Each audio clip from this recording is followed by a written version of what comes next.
गुरु ब्रह्मा गुरु विष्णु गुरुदेव महेश्वरा गुरु साक्षात परम ब्रह्म तस्मै श्री गुरुवे नमः। हम लोग महादेव शंभो नामक ग्रंथ का अध्ययन कर रहे हैं जो श्री गुरुदेव द्वारा रचित है एवं शिव महापुराण पर आधारित है। पार्वती अपनी माता से कहती हैं कि हे माता, इतना क्रोध आपको करने की आवश्यकता क्या है? मैं शिव के इस रूप को पूर्णतया जानती हूँ और जानती थी भी। मेरा शिव को वर रूप में चुनाव करना गलत नहीं हुआ है। जहाँ तक रूप का प्रश्न है, वह तो देखने वालों की आंखों में बसता है। जो शिव आपको विद्रूप एवं घृणित प्रतीत हो रहे हैं, वे तो मुझे कामदेव की तरह सुंदर लगते हैं। मैं तो यही कहूंगी कि मुझे अपने भाग्य पर छोड़कर तुम मेरा विवाह शिव से कर दो। पिता से मेरा हाथ मांगने वह आए हैं। कहीं ऐसा न हो कि तुम्हारे कारण उन्हें निराश लौटना पड़े। फिर उन्हें मनाना ब्रह्मा विष्णु के लिए भी बड़ा कठिन होगा। और मैं किसी और को वर्ण कर नहीं सकती। आजीवन कुंवारी रह जाऊंगी अथवा शिव वियोग में अपने प्राण त्याग दूंगी। तो उनकी माता ने कहा कि तुम्हारा प्राण त्याग देना हमारे लिए और हमारे कुल के लिए भी हितकर होगा। इस पागल भिक्षुक से विवाह कर मैं अपने सहेलियों और अपने संबंधियों को कौन सा मुख दिखलाऊंगी?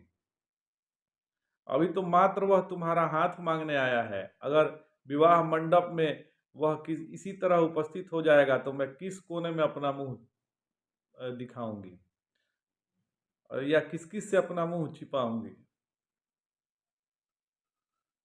पुत्री से इतना कहने के पश्चात वह पत्नी पति की ओर मुड़ी और पूछ बैठी कि आपने जब इस तथाकथित त्रिदेवों में सर्वश्रेष्ठ के स्वरूप को अपना आंखों से देख लिया था तो उसे महल द्वार से ही वापस करने के बदले आप उन्हें अतिथि गृह में क्यों बैठा दिया?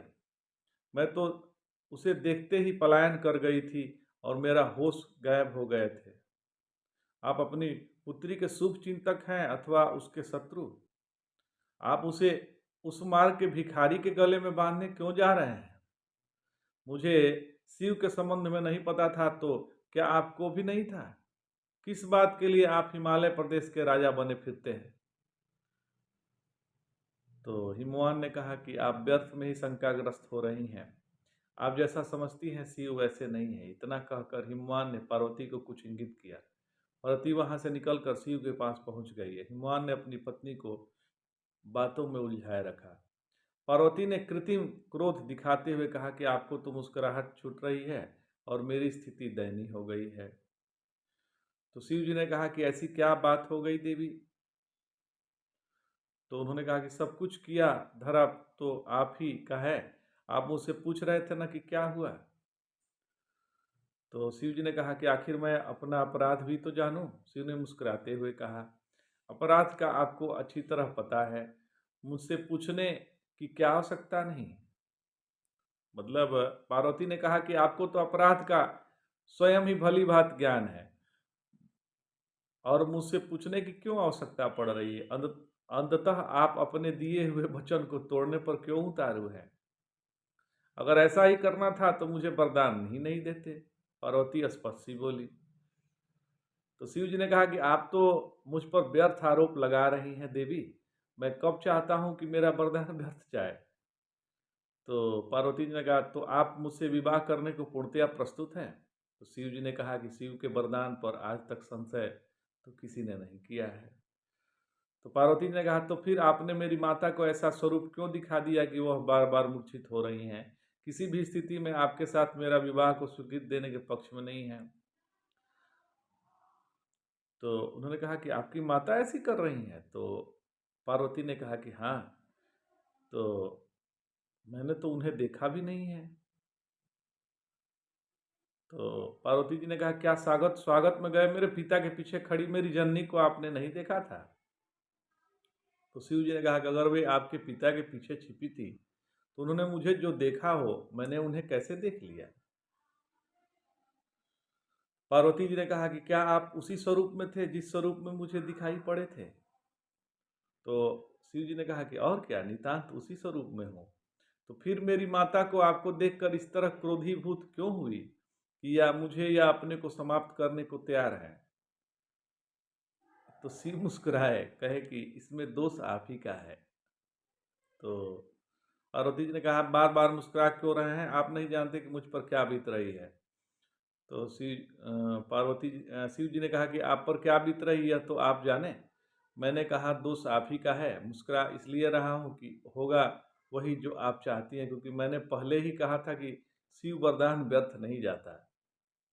तो पार्वती जी ने कहा कि मान लिया, यह तो बताइए कि मेरा दोष किधर से आया। तो शिव जी ने कहा कि आपका दोष यह है कि आपने पहले ही अपनी माता को मेरे स्वरूप के संबंध में क्यों नहीं सूचित कर दिया था। तब के लिए अनुमति लेने के पूर्व ही आपको यह बता देना चाहिए था कि शिव कैसे हैं। तो पार्वती ने कहा, हाँ यह तो अपराध मुझसे हुआ है। तो शिव ने कहा, तो इस अपराध के लिए उपलब्ध मुझे क्यों मिल रहा है। तो पार्वती ने कहा कि बताऊं, तो बताइए मेरी प्राण प्रिय। तो पार्वती ने कहा कि जब वो प्राण प्रिय शिव जी प्राण प्रिय कहे तो पार्वती खिलखिला के हंसी और उनके मुख भंगिमा बदल गई। मोती से दांत चमक उठे और सर्वत्र एक अद्भुत प्रकाश फैल गया।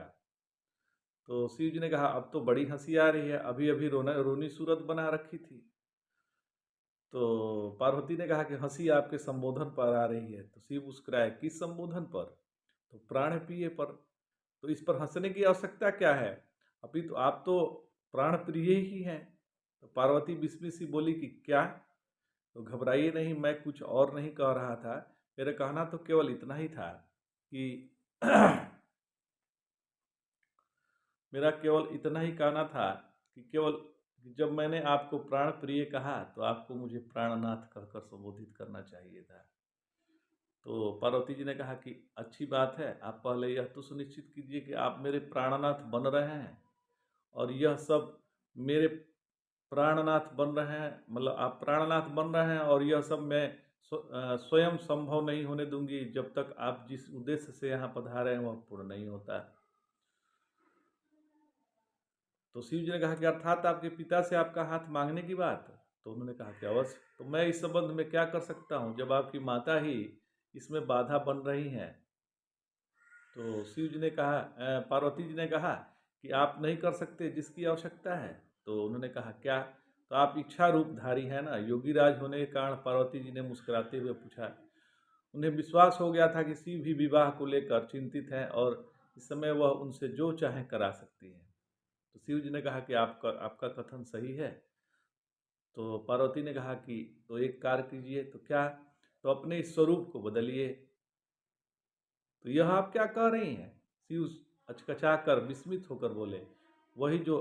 तो उन्होंने कहा कि वही जो समय की आवश्यकता है कि आप अपना अभी स्वरूप बदल लीजिए।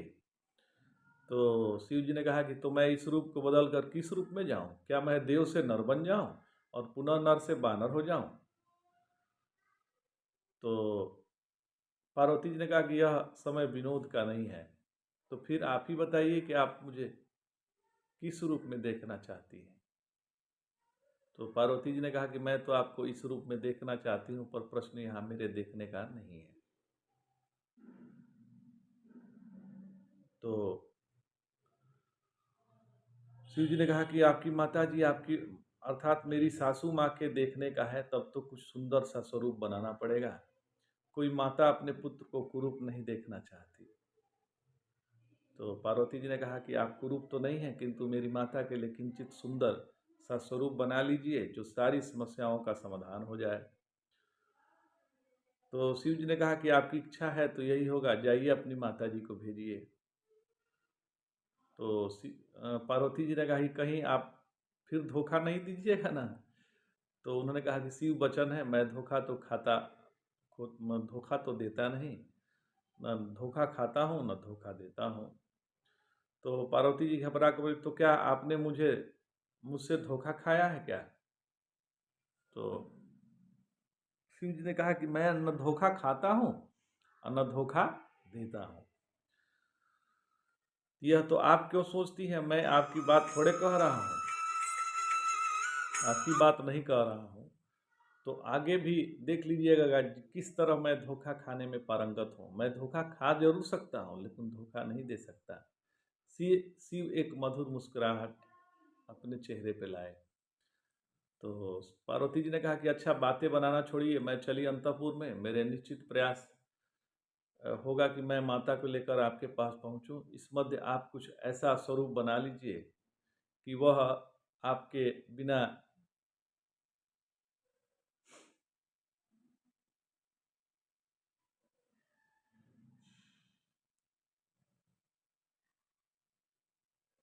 पार्वती जी ने शिव जी से कहा कि आप ऐसा स्वरूप बना लीजिए कि वह मेरी माता आपसे प्रसन्न हो जाए, और इस मध्य आप ऐसा सुंदर नजर आए कि आप आपको जमाता के रूप में माता देख सके। हर रूप बनाने में आप पारंगत हैं।